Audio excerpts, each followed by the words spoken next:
ուշացում է այլոց համար, ինչպես եք սա մեկնաբանում։ Տեսեք, ըստ էության սա Խուճապի առաջին դրսևորումն է, կարծում եմ ոչ վերջին, տենց լուրջ, որովհետև եթե մարդկանց պատժում են, այդ 25-օրյա այդ զբորերով դա ուղղակի զավեշտի է վերածում եւ այո, արդեն չգիտեն ինչ անեն եւ ոնց անեն, որ ինչ որ մի կերպ փորձեն ազդել ընտրությունների վրա, այս այլ բանի վրա ուզում եի ուշադրություն դարձնել։ Իսկ Եվրոպայից ամենից եկող մեր հայրենակիցներին հետարքիրա նույն ծանոթությունները տալիս են, ես կոչ չեմ անում տան թե չէ, հակառակը, որովհետև վստահեցնում եմ ձեզ, թե Եվրոպայից, թե ամենից ինքնակամ, իրանց հոժար կամքով, իրանց գումարներով, ըստ էության պարզապես բավական է ուսումնասիրել համացանցը եւ հասկանալ, մարդիկ գալիս են, որ իրենց կարծիքը հայտնեն, այստեղ բնավ կապ չունի իշխանություն, ընդդիմություն, գալիս են։ Ինչ եք անում։ Հասկանում եք այդ խրող ձայնով լուրջ ինչ-որ, չեմ ուզում կոպիտ բառեր օգտագործել, անհեթեթությունները դուրս տալը, հետո այդ անհեթեթությունները որոշակի ձևաչափի մեջ տեղավորելը եւ սպառնալը, առավոտից իրիկուն նկատել եք հարգելի գործընկերներ, առավոտից իրիկուն սպառնում են Հայաստանի Հանրապետության քաղաքացիներին իրենց քվեարկելու իրավունքը իրացնելու, իրականացնելու համար։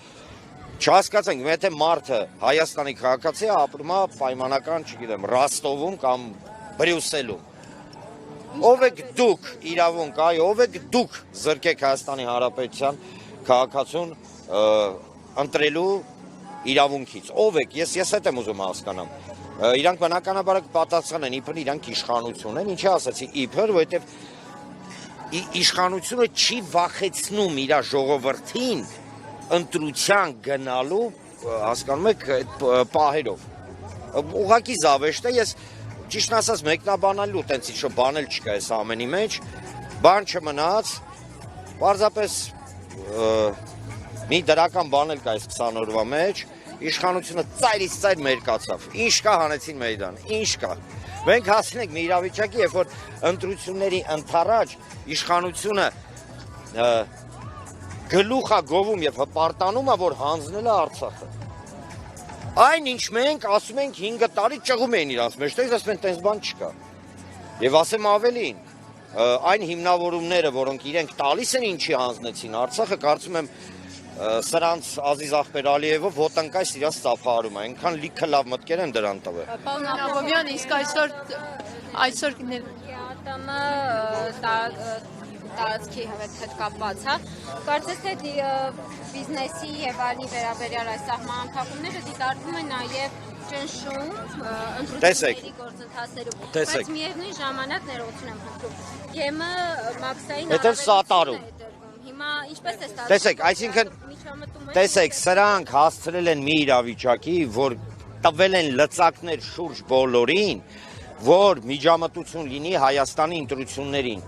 Ռուսաստանի պահով, Ռուսաստանը ոչ թե միջամտում, այլ Ռուսաստանը ասում է հետևյալը, Նիկոլ Փաշինյան ու թիմ, որոշել ես ազգիդ փուրը տաս, որոշել ես ուզում ես տենց անես, բայց դա չի լինի մեր հաշվին, այսինքն իրենց պետության հաշվին։ Իրանք ասում են մեզ համար, օքեյ է, գնում եք գնացեք, բայց գազը դուք չեք առնի օրինակ $177, կառնեք 600 եվրոյով, կամ այլ բան են ասում են ձեր 100 հազարավոր միգրանտները, որոնք հատուկ արտոնություն ստանալով, օրինակ աշխատում են արտագնի աշխատանքի են, մեկնում միշտ Ռուսաստանը ամեն տարի, մարզեր ունենք այդ կներեք արտագնի աշխատանքով գնացողների վրա են աշխատում, բայց 5 տարի գլուխ չցավցնեին, դադար դուրս չտային ու մարզերում աշխատատեղ ստեղծեին, որ մարդիկ չգնային իրանց չսիրված Ռուսաստան աշխատեին։ Ասեմ ավելին, Ուրսուլա ֆոն դեր Լայենը, Եվրոպական հանձնաժողովի ղեկավարը, ափալ-թափալ, դա հատուկ տես բառ եմ օգտագործում, որ հասկանան, էլի։ Ափալ-թափալ խառնվել են իրար 50 միլիոն եվրո են ուղարկում։ Ուրեմն Հայաստանը մի քանի միլիարդ դոլարի կորուստ է տանում, սրանք 50 միլիոն ուղարկում են, որ այս 2 օրը մի կերպ էս իշխանությանը պահեն։ Ժորժ ջան, գոյություն ունի հստակ եւ պարզ իրականություն։ Իշխանամետ, ընդդիմադիր, ով ինչ դաշտին ուզում է հարի։ Այս իշխանությունը պրավալ է տվե ամեն ինչ։ Հասկանում եք, խեղ տվելով բռնել են Հայաստանի Հանրապետության ոտերը ու իրանք սկում են, մեզ էլ հետը ներքև են տանում։ Հերիք է լավ, բոլե լավ, ես ստիպված եմ,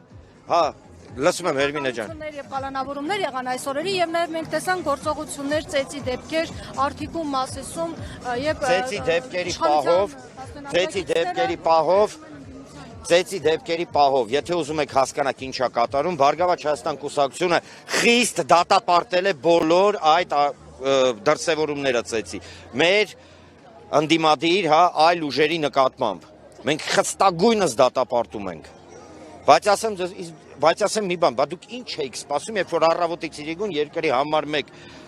մարդը, ինչպես ինքն է իրեն համարում, պաշտոնյան դե լավ, սենց ասենք, դուս ագալի